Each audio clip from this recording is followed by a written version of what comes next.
नमस्कार, आप देख रहे हैं लोकमंच और मैं हूं आपके साथ वैष्णवी शर्मा।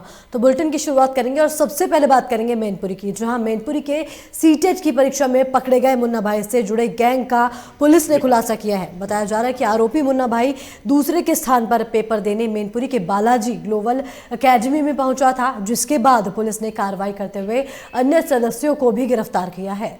आपको बता दें कि मैनपुरी के फर्दपुर रोड के बालाजी ग्लोबल अकेडमी में सीटेट की परीक्षा चल रही थी। वहीं केंद्र व्यवस्थापक ने परीक्षा देने आया एक परीक्षार्थी के संदिग्ध लगने पर उसको पकड़ लिया गया, जिसके बाद मौके पर पहुंची पुलिस ने युवक से कड़ाई से पूछताछ की तो उसने सारी असलियत कबूल कर ली। परीक्षा देने आए युवक ने बताया कि उसका नाम महेंद्र सिंह है और वे राहुल के स्थान पर परीक्षा देने आया है। आरोपी युवक ने बताया कि एक अन्य युवक के जरिए उसे राहुल की जगह पर पेपर देने के लिए 50,000 रुपए देने की बात कही गई थी।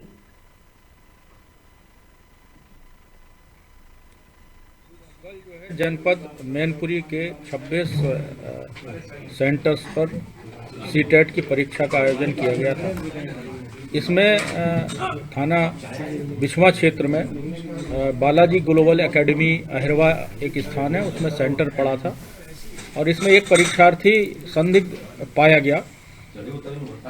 इसकी सूचना पुलिस और प्रशासन को दी गई। मौके पर क्षेत्राधिकारी भोगांव जाके इसकी जांच किए तो ये पाया गया कि महेंद्र बहादुर नाम का एक लड़का जो संदिग्ध था परीक्षा दे रहा था और ये राहुल वर्मा नाम के लड़के की परीक्षा दे रहा था।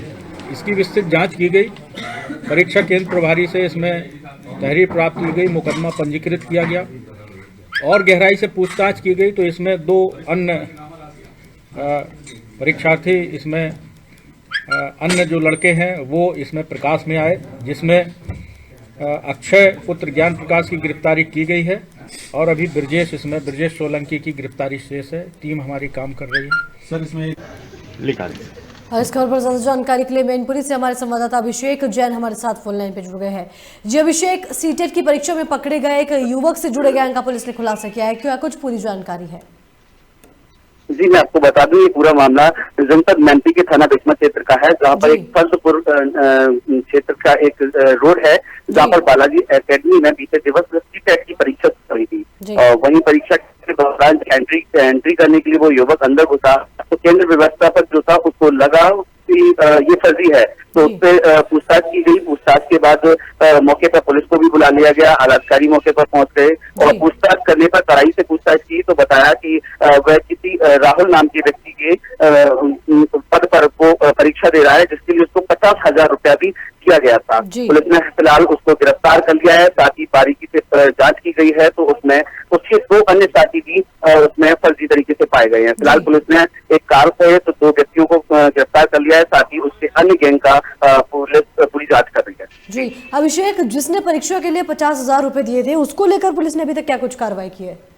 नहीं, फिलहाल अभी इस तरीके की कोई कार्रवाई नहीं आई है, सिर्फ उसने नाम बताया है। पुलिस पूरी तरीके से पड़ताल कर रही है। हो सकता है पुलिस को अंदाजा है कि ये काफी बड़ा गैंग है जो जगह जगह और अन्य परीक्षाओं में भी इस तरीके की घटनाओं को अंजाम दे चुका है। जी अभिषेक, ऐसे कई सारे फर्जीवाड़े देखने को मिलते हैं जिसमें पैसे देकर जो परीक्षा देने का मामले कई बार सामने आते हैं, तो इसको लेकर पुलिस को क्या कुछ सख्ती करनी चाहिए?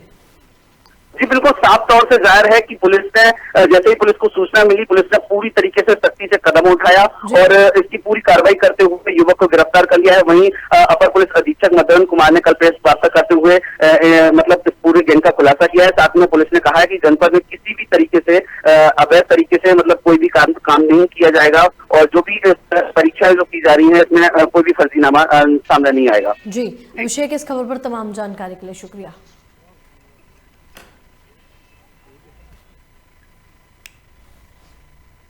और इसी बीच प्रतापगढ़ से इस वक्त की बड़ी खबर आ रही है। आपको बता दें कि प्रतापगढ़ में 16 जनवरी को गायब हुए युवक का नाले में शव मिला है, जहां नाराज लोगों ने थाने के सामने शव रखकर नाराजगी जताई है। वहीं आपको बता दें कि लोगों ने पुलिस पर लापरवाही का भी आरोप लगाया है। साथ ही लोगों ने शव को रखकर कैंडल मार्च भी किया है। वीडियो में आप देख सकते हैं लोगों ने कैंडल जलाकर अपनी नाराजगी जाहिर की है। इस वक्त की बड़ी जानकारी आपको प्रतापगढ़ से दे रहे हैं, जहां आपको बता दें कि प्रतापगढ़ में 16 जनवरी को गायब हुए युवक का जो शव है वो नाले में मिला है। वहीं नाराज लोगों ने थाने के सामने शव रखकर नारेबाजी की है। साथ ही शव के साथ लोगों ने कैंडल जलाकर अपनी नाराजगी भी जाहिर की है।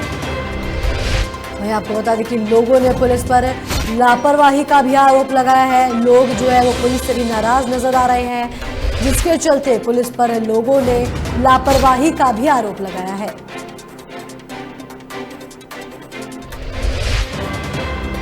और इस खबर पर ज्यादा जानकारी के लिए मनीष ओझा प्रतापगढ़ से हमारे संवाददाता हमारे साथ फोन लाइन पर जुड़ रहे हैं। जी मनीष, बताया जा रहा है कि एक युवक का शव मिला है, इसको लेकर क्या कुछ जानकारी है?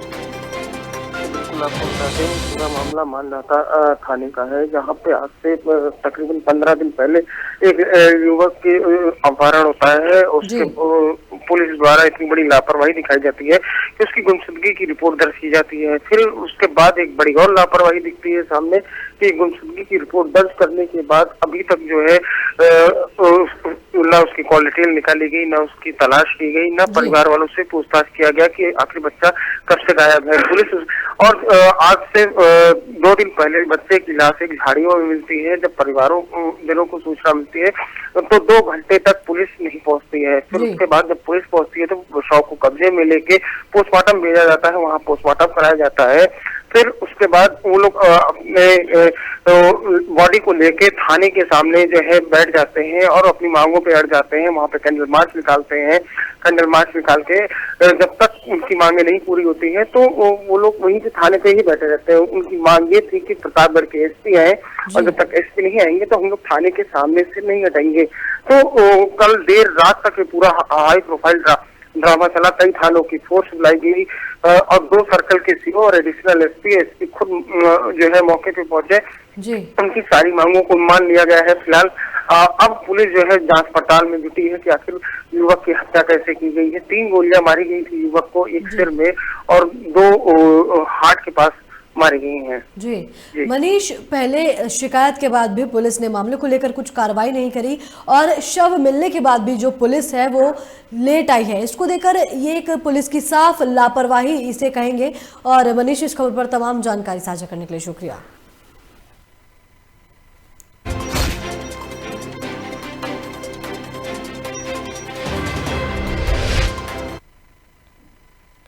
फिरोजाबाद में पुलिस लगातार बदमाशों के खिलाफ ऑपरेशन क्लीन चला रही है और इसी के चलते पुलिस ने नगला भाऊ रोड के पास एक बदमाश के मुखबिर के बाद गिरफ्तार कर लिया। बताया जा रहा है कि आरोपी बदमाश ने दक्षिण थाना क्षेत्र के भामनगर से बच्चे का अपहरण किया था, जिसके बाद से ही पुलिस इसकी तलाश में लगी हुई थी। वहीं पुलिस के घेराबंदी को देखकर बदमाश ने बच्चे को अगवा कर के एक ढाबे पर छोड़कर वहां से बदमाश फरार हो गया। आपको बता दें, पुलिस ने नगला भाऊ रोड के पास आरोपी बदमाश को मुठभेड़ के बाद गिरफ्तार कर लिया। वहीं बदमाश गोली लगने से घायल हो गया, जिसके बाद पुलिस ने बदमाश को इलाज के लिए ट्रॉमा सेंटर में भर्ती करवा दिया है। थाना दक्षिण क्षेत्र में अभी 2 बच्चों के अपहरण का मामला आया था। उस संदर्भ में मुखबिर से सूचना प्राप्त हुई कि मुख्य आरोपी यहाँ हुमायूंपुर अपने साथी से मिलने जा रहा है। हमारी पुलिस टीम उसमें लगी, जिसमें इंस्पेक्टर श्री सुशांत गौर लगे हुए थे, उनके एसएसआई लगे हुए थे। रास्ते में इन्होंने बदमाश को इंटरसेप्ट किया, उनको रोका और बदमाश ने तत्काल फायरिंग करना शुरू कर दिया। जवाबी फायरिंग में आत्मरक्षा फायरिंग इन्होंने भी की, जिससे बदमाश के निचले हिस्से में गोली लगी है। इसकी निशानदेही से एक तमंचा, 4 कारतूस, एक खोखा कारतूस बरामद हुआ है। एक बाइक बरामद हुई है जो प्रथम दृष्टि। और इस खबर पर ज्यादा जानकारी के लिए फिरोजाबाद से हमारे संवाददाता अरशद हमारे साथ फोन लाइन पर जुड़ गए हैं। जी अरशद, बताया जा रहा है कि पुलिस और एक बदमाश के बीच में जो है वो मुठभेड़ हुई है, इसको लेकर क्या कुछ जानकारी है? जी वैष्णवी, बिल्कुल बता दूं, फिरोजाबाद में पुलिस और बदमाशों के बीच मुठभेड़ हुई है, जिसमें एक बदमाश घायल हुआ है। ये 2 दिन पहले 2 बच्चों का अपहरण किया गया था, जिसमें पुलिस ने 6 घंटे के अंदर ही उस अपहरण को मुक्त करा लिया गया था। और ये मामला थाना दक्षिण के भीमनगर का है, लेकिन फिलहाल बच्चे सकुशल हैं और पुलिस ने आरोपी को गिरफ्तार करके जेल भेज दिया है।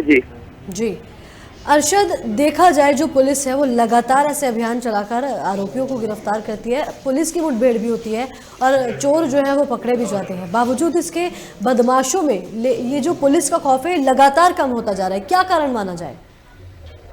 बिल्कुल, कहीं ना कहीं जिस तरीके से प्रशासन जो है एक सख्ती बरतने की कोशिश कर रहा है और उसी को लेकर कहीं ना कहीं जो बदमाश है वो एक तरीके से अपनी बह जिले में लगाए पड़े हैं। और पुलिस की अगर बात की जाए तो पुलिस ने ऐसे ऑपरेशन के लिए रिस्की ऑपरेशन चलाना चालू कर दिए हैं। जो बदमाश है वो कहीं ना कहीं बचते नजर नहीं आ रहे हैं। और जो आरोपी जो पकड़ा गया है मुठभेड़ में, ये मथुरा का रहने वाला है। इसका नाम अभय जादव बताया जा रहा है और इसके पैर में गोली लगी है। मौके पर पहुंचकर एसपी सिटी मुकेश चंद मिश्रा भी मौके पर पहुंचे। उन्होंने मामले को पूरा संज्ञान में लिया और अभी इसके साथ के जो आरोपी है वो फिलहाल पुलिस की पकड़ से दूर है।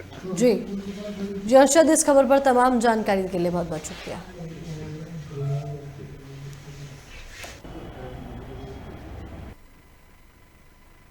और इसी बीच बड़ी खबर सहारनपुर से है। आपको बता दें कि सहारनपुर में मामूली विवाद पर दबंगों ने जानलेवा हमला कर दिया है। बताया जा रहा है कि बैटरी के दुकानदार पर बदमाशों ने हमला किया है। वहीं आपको बता दें कि दुकानदार सहित महिला के साथ भी बदमाशों ने मारपीट की है, जिसका पूरा मामला सीसीटीवी कैमरे में कैद हो गया है। वीडियो में आप साफ तौर पर देख सकते हैं कि जो बदमाश हैं, हमलावर हैं, इन्होंने दुकानदार पर जानलेवा हमला किया है। वहीं महिला के बचाने पर भी बदमाशों ने महिला के साथ भी मारपीट की है। आपको बता दें कि दुकानदार ने दबंगों पर गले से पैसे निकालने का भी आरोप लगाया है। वहीं मौके पर पहुंची पुलिस ने कई युवकों को हिरासत में ले लिया है। साथ ही घायलों को पुलिस ने उपचार के लिए अस्पताल में भर्ती करा दिया है। वहीं आपको बता दें जो पूरा मामला है ये सहारनपुर के सरसावा कस्बे का बताया जा रहा है, जहां दबंगों ने दुकानदार के ऊपर जानलेवा हमला किया है।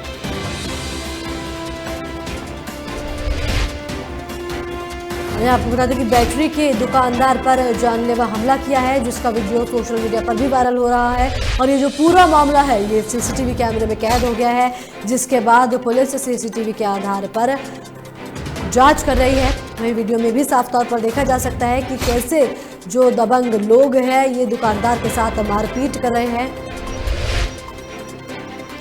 और इस खबर पर ज्यादा जानकारी के लिए सहारनपुर से हमारे संवाददाता अबरार अहमद हमारे साथ फोन लाइन पर जुड़ गए हैं। जी अबरार, बताया जा रहा है कि दबंगों ने बैटरी के दुकानदार पर जानलेवा हमला किया है, क्या कुछ पूरा मामला है? देखिए, मैं आपको बता दूं, ये सरसावा थाने की कस्बा सरसावे की एक दुकान का पूरा मामला है, जहां इन्वर्टर बैटरी की दुकान में सामान को लेकर कुछ विवाद हुआ था। उसके बाद ये लोग करीब आधा दर्जन से ज्यादा लोग जो है कार में बैठ कर सवार होकर आए और उसके बाद उन्होंने जो है दुकान मालिक पे मारपीट शुरू कर दी, जिसमें आप तस्वीरों में देख सकते हैं कि एक महिला भी है, वो उनके साथ भी मारपीट भी कराया। उसके बाद आसपास के लोगों ने और उस महिला की मदद से उस दुकानदार को छुड़ाया। सूचना होगी पुलिस ने लगभग 4 आदमियों को गिरफ्तार कर लिया है। जी अबरार, क्या कुछ वजह मानी जा रही है? ये जो मारपीट की गई है इसके पीछे क्या कुछ वजह मानी जा रही है? देखिए, इसमें बताया जा रहा है कि कोई बैटरी है उन्होंने ली थी, उसके बाद कुछ बैटरी में कुछ फॉल्ट आ गया, तो जिसको वापस करने को लेकर जो है दुकानदार मना कर रहा था, जिससे नाराज होने के बाद इन लोगों ने जो है उसके साथ मारपीट शुरू कर दी थी। जी अबरार, लगातार पुलिस जो है अभियान चला रही है और दबंग लोगों के खिलाफ और बदमाशों के खिलाफ कार्रवाई भी कर रही है, लेकिन बावजूद इसके बदमाशों में जो है पुलिस का खौफ बिल्कुल भी नहीं है।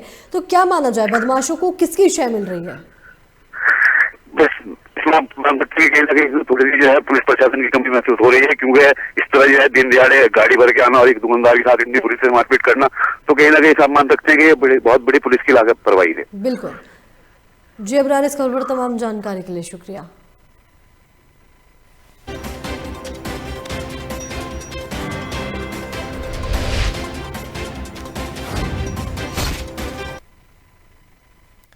पूर्व मुख्यमंत्री हरीश रावत के सितारगंज पहुंचने पर दर्जनों कांग्रेसियों ने पूर्व विधायक नारायण पाल के नेतृत्व में आरके ढाबा पर फूल माला पहनाकर उनका जोरदार स्वागत किया।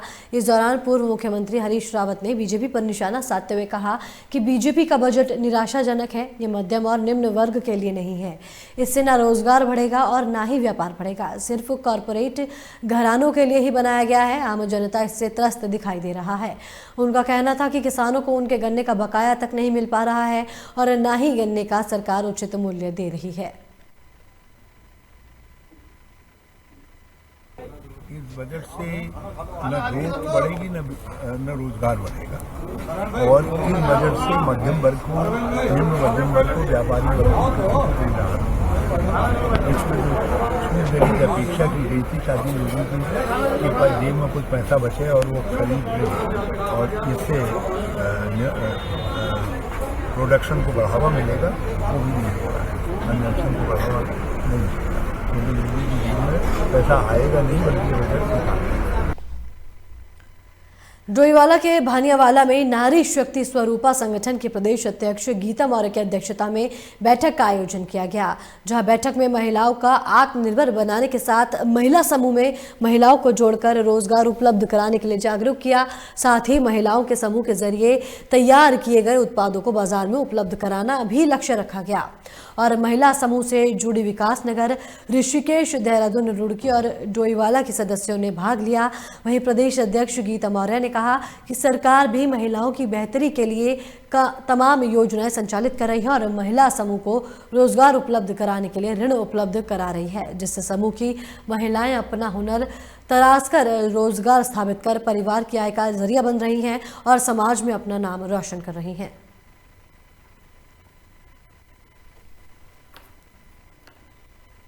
नमस्कार, मेरा नाम कोमल है और जो हमारा ये नारी शक्ति स्वरूपा महिला प्रदेश संगठन बना है, ये केवल महिलाओं के हित में, मतलब उनकी क्या क्या ज़रूरतें हैं और वो कैसे उनकी मतलब रोज़गार से जोड़ना उनको, और उनको मतलब एक उनके हित में काम करने के लिए ये संगठन हमने बनाया है। नारी शक्ति स्वरूपा महिला प्रदेश संगठन महिलाओं की सशक्तिकरण, इनकी आर्थिक और सामाजिक स्थिति जो मतलब सामाजिक में जो इनकी स्थिति है उसको दर्ज कराना है। कुछ महिलाएं ऐसी हैं जो इनमें बहुत सारा हुनर है और वो फिर भी आर्थिक रूप से मतलब आर्थिक रूप से कमज़ोर हैं, तो हम उनकी जो उनका हुनर है उसको पहचान कर उनको मतलब उनका एक महिला हाट के रूप में उनको आजीविका देने का प्रयास करेंगे, ताकि वो अपनी आर्थिक स्थिति सुधार सकें और अपने बच्चों को अच्छी सी शिक्षा दीक्षा दे। और इसी बीच बड़ी खबर अलीगढ़ से है, जहां अलीगढ़ में शराब माफियों के खिलाफ बड़ी कार्रवाई की गई है। आपको बता दें कि 3 लोगों के खिलाफ गैंगस्टर एक्ट के तहत पुलिस ने कार्रवाई की है। वहीं बताया जा रहा है कि तीनों आरोपियों पर कई थानों में मुकदमे भी दर्ज हैं। वहीं पुलिस के जरिए ये पूरा अभियान चलाया जा रहा है। इस वक्त की बड़ी और अहम जानकारी आपको बता दें अलीगढ़ से है, जहाँ शराब माफियों के खिलाफ बड़ी कार्रवाई की गई है। ये 3 लोगों के खिलाफ जो है पुलिस ने गैंगस्टर एक्ट के तहत कार्रवाई की है, जिसके बाद बताया जा रहा है कि तीनों आरोपियों पर कई थानों में मुकदमा दर्ज था।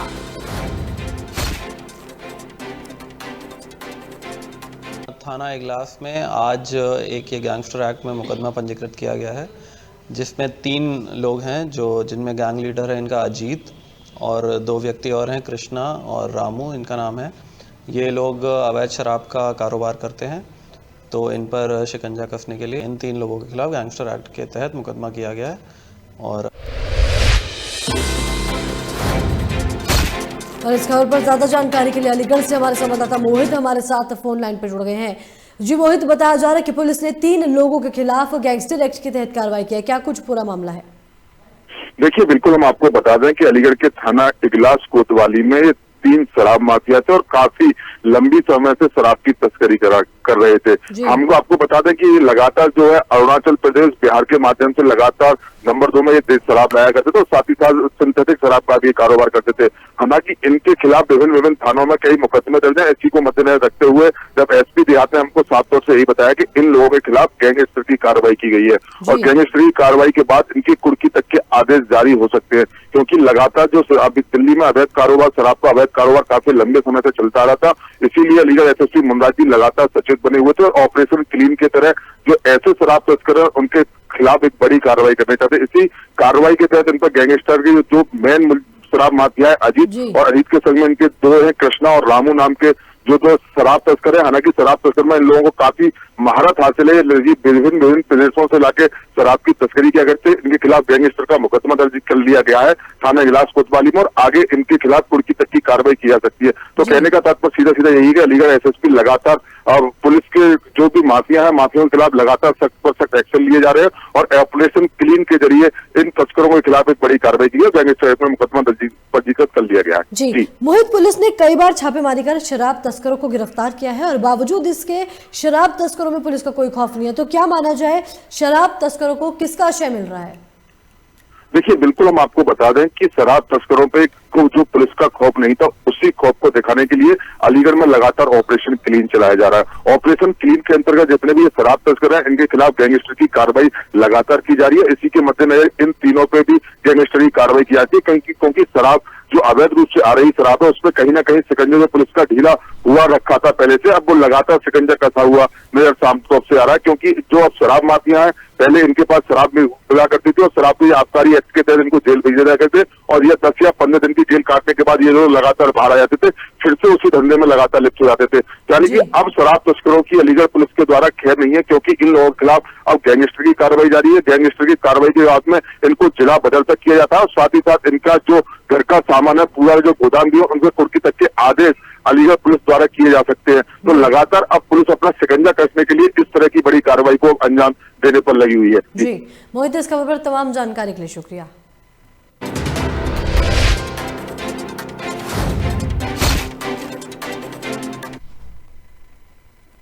धर्मनगरी हरिद्वार में इस साल महाकुंभ का आयोजन होने जा रहा है, और जिसको लेकर मेले प्रशासन की तरफ से कोई काम किए जा रहे हैं। आपको बता दें कि हरिद्वार की हर की पौड़ी पर मेला अधिकारी दीपक रावत ने कीटनाशक का छिड़काव किया है। वहीं बताया जा रहा है कि महाकुंभ में प्रवेश विदेश से लाखों करोड़ों श्रद्धालु धर्मनगरी हरिद्वार पहुंचते हैं, जिसको लेकर मेले में साफ सफाई को लेकर भी प्रशासन सतर्क है। साथ ही अधिकारी दीपक रावत ने कहा है कि कुंभ मेले में दूर दूर से श्रद्धालु हरिद्वार आते हैं, जिसमें खाने पीने की चीज़ों में कई होटल और ढाबे चलते हैं, जिससे कूड़े को लेकर निस्तारण में कहीं ना कहीं कमी रह जाती है, जिसको लेकर महाकुंभ मेले में अभी से कीटनाशक का छिड़काव शुरू कर दिया गया है। सफाई के लिए जो हमारे टेंडर्स हुए हैं, मैं हरिद्वार नगर निगम की बात कर रहा हूँ, इसमें 4 सेक्टर्स में हमने हरिद्वार नगर निगम को बांटा है। भूपत वाला एक जोन है, कनखल एक जोन है, मायापुर एक जोन है, बैरागी इस तरह से एक जोन है। तो इनके टेंडर्स हमारे हो चुके हैं, और 1-2 दिन में उसका हम वर्क ऑर्डर भी अलॉट कर देंगे। उसमें जितने हमारे डस्टबिन होंगे, उसके अलावा जितनी भी हमारी हाथ गाड़ियाँ होंगी, हमारी रोड स्वीपिंग होगी, इस सब पे फोकस रहेगा। मैं धन्यवाद देना चाहूँगा वर्तमान में हमारे मेलाधिकारी महोदय को कि उन्होंने अग्रणी रूप से और अभी से एक प्रोएक्टिव तरीके से इस व्यवस्था को आज लागू किया है, और अभी से एक मक्खी और जो मच्छर हैं इनकी व्यवस्था के लिए कि ये ना फैलाव हो, और इस तरह का जो लार्वा भी है उनका ना फैले, जिससे आने वाले जो विशेष रूप से मार्च और अप्रैल के हमारे महीने हैं उसमें हमें किसी। और इसी बीच बड़ी खबर बहराइच से है, जहां बताया जा रहा है कि बहराइच में अज्ञात शवों की घटना लगातार देखने को मिल रही है। लगातार जो है अज्ञात शव देखने को मिल रहे हैं, जिसके बाद बताया जा रहा है कि अब तक 3 दिन में 3 अज्ञात शव मिलने की पुष्टि हो चुकी है। वहीं किसी भी शव की अब तक पुलिस शिनाख्त नहीं कर पाई है। आपको बता दें कि अगर बात करें 30 दिन की, तो 30 दिन में कुल 6 शव जो है वो जिले में मिल चुके हैं, जिसके बाद लोगों में दहशत का माहौल भी फैला हुआ है। वहीं आपको बता दें कि इसके चलते बहराइच पुलिस पर भी कई सवाल उठ रहे हैं।